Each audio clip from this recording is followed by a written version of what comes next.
കലോത്സവ ചൂടിന്റെ വീറും വാശിയും കൊല്ലത്തിന്റെ ഹൃദയത്തുടിപ്പിൽ ഇനിയുള്ള ദിവസങ്ങളിൽ മുഴങ്ങുമ്പോൾ പോരാട്ടച്ചൂട് തണുപ്പിക്കുന്ന ചില കാഴ്ചകളും കൊല്ലത്തുണ്ട്.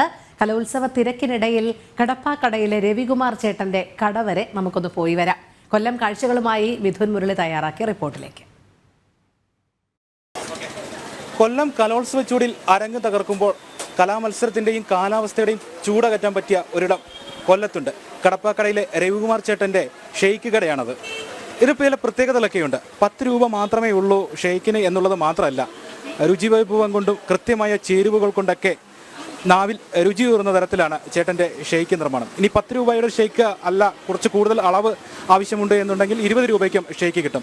കൊല്ലത്തെത്തുന്ന ആളുകൾക്കെല്ലാം, കൊല്ലംകാർക്കെല്ലാം ഈ സ്പോട്ട് കൃത്യമായിട്ട് അറിയാം. അതുകൊണ്ട് തന്നെ എപ്പോഴും ഇവിടെ വലിയ തിരക്ക് അനുഭവപ്പെടാറുണ്ട്. ഇനി അന്യ ജില്ലകളിൽ നിന്നൊക്കെ കൊല്ലത്തേക്ക് കലോത്സവത്തിന് വേണ്ടി എത്തുന്ന ആളുകളും ഇനിയുള്ള ദിവസങ്ങളിൽ കൊല്ലംകാരിൽ നിന്നും ഈ സ്പോട്ട് കേട്ടറിഞ്ഞ് രവിച്ചേട്ടൻ്റെ കടയിലേക്ക് കൂടുതലായി എത്താനുള്ള ഒരു സാധ്യത ഉണ്ടാകും. ഇവിടെ വലിയ തിരക്കും അനുഭവപ്പെടും എന്നുള്ള കാര്യത്തിൽ ഉറപ്പാണ്. കാരണം കൊല്ലംകാർക്ക് ഈ രവിച്ചേട്ടൻ്റെ ഷെയ്ക്ക് കട അത്രത്തോളം പ്രിയപ്പെട്ട ഇടം തന്നെയാണ്. ചേട്ടാ, കലോത്സവമൊക്കെ ആയിട്ട് കൂടുതൽ ആളുകൾ ഇവിടേക്ക് എത്താനുള്ള സാധ്യതയുണ്ട്?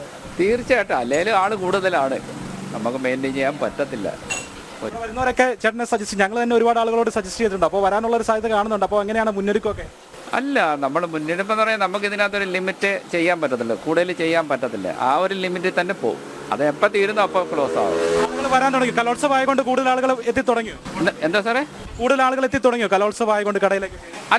അല്ലാതുള്ള ആൾക്കാർ വന്നുകൊണ്ടേ ഇരിക്കുക. മറ്റേത് വന്ന് തുടങ്ങിയിട്ടില്ല. അത് വന്ന് തുടങ്ങിയാലേ നമുക്ക് പറയാൻ പറ്റത്തുള്ളൂ. ഞങ്ങളും ചേട്ടൻ്റെ സ്ഥിരം കസ്റ്റമറാണ്. പക്ഷേ ഇത് അറിയാൻ മേലാത്ത നമ്മുടെ പ്രേക്ഷകരായിട്ടുള്ള കൂടുതൽ ആളുകളുണ്ട്. ഇതിൻ്റെ പ്രത്യേകത എന്താണെന്ന്. 10 രൂപയാണ് പ്രത്യേകത. പക്ഷേ അതിലുപരി ചേട്ടൻ ചേരുവകളിലുമൊക്കെ കൃത്യമായിട്ടുള്ള അളവുകൾ ചേർക്കുന്നതുകൊണ്ട് രുചിയിലും വലിയ വ്യത്യാസമൊന്നും വരുന്നില്ല. എന്താണ് ചേട്ടൻ്റെ കടയെപ്പറ്റി ഒന്ന് പരിചയപ്പെടുത്തും? പ്രേക്ഷകർക്ക് എന്ന് പറഞ്ഞാൽ നമുക്ക് 10 രൂപ ഉള്ളവർക്കും കുടിക്കണം, 20 രൂപയുള്ളവർക്കും കുടിക്കണം. 10 രൂപയ്ക്ക് കുടിക്കാൻ വരുന്നതാൾക്ക് 12 രൂപയുടെ സാധനം കാണും, 20 രൂപയ്ക്ക് കുടിക്കുന്നതാൾക്ക് 25 രൂപയുടെ സാധനം കാണും, 30 രൂപയ്ക്ക് കുടിക്കുന്നതാൾക്ക് 30 രൂപയുടെ സാധനമേ കിട്ടത്തുള്ളൂ. അതാണ് ഇതിനകത്ത്. പിന്നെ കൊടുക്കുന്ന സാധനം നമ്മൾ ഫ്രഷ് ആയിട്ടുള്ള സാധനമേ കൊടുക്കൂ. അതിനകത്ത് യാതൊരു മാറ്റവും ഇല്ല. ഇനി എൻ്റെ നിലവാരം ഇതങ്ങനെയാണ്. പിന്നെ കുഞ്ഞുങ്ങളാണ് നമ്മളെ ഈ ലെവലിൽ എത്തിച്ചത്. അവരാണ് എൻ്റെ കച്ചവടവും, അവരാണ് ഏറ്റവും കൂടുതൽ വരുന്നത്.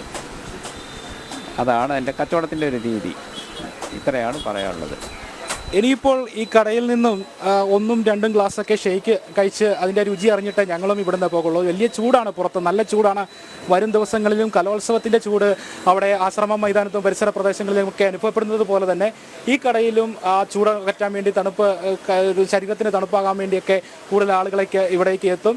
ഞാനിനി ഈ ഷെയ്ക്കിൻ്റെ രുചി ഒന്ന് അനുഭവിച്ചിട്ട് 1ഉം 2ഉം ഗ്ലാസ്സുകളൊക്കെ കഴിഞ്ഞിട്ടായിരിക്കും ഇവിടെ നിന്ന് മടങ്ങുകയുള്ളൂ. എൻ്റെ ക്യാമറമാനും ഷെയ്ക്കിൻ്റെ രുചി അറിയാൻ വേണ്ടി കാത്തിരിക്കുകയാണ്. ഞങ്ങൾ സ്ഥിരം കസ്റ്റമേഴ്സാണ് ഇവിടുത്തെ. അതുകൊണ്ട് ഞങ്ങളിവിടെ ഇന്ന് കുറച്ച് സമയം ചിലവഴിച്ച് ഇനി ഷെയ്ക്കൊക്കെ കുടിച്ചിട്ടായിരിക്കും ഇവിടെ നിന്ന് മാറുക. ക്യാമറമാൻ ഹരികൃഷ്ണൻ ഹരിപ്പാടിനൊപ്പം കടപ്പാക്കടയിലെ രവിച്ചേട്ടൻ്റെ കടയിൽ നിന്നും മിഥുൻ മുരളി, ജനം, കൊല്ലം.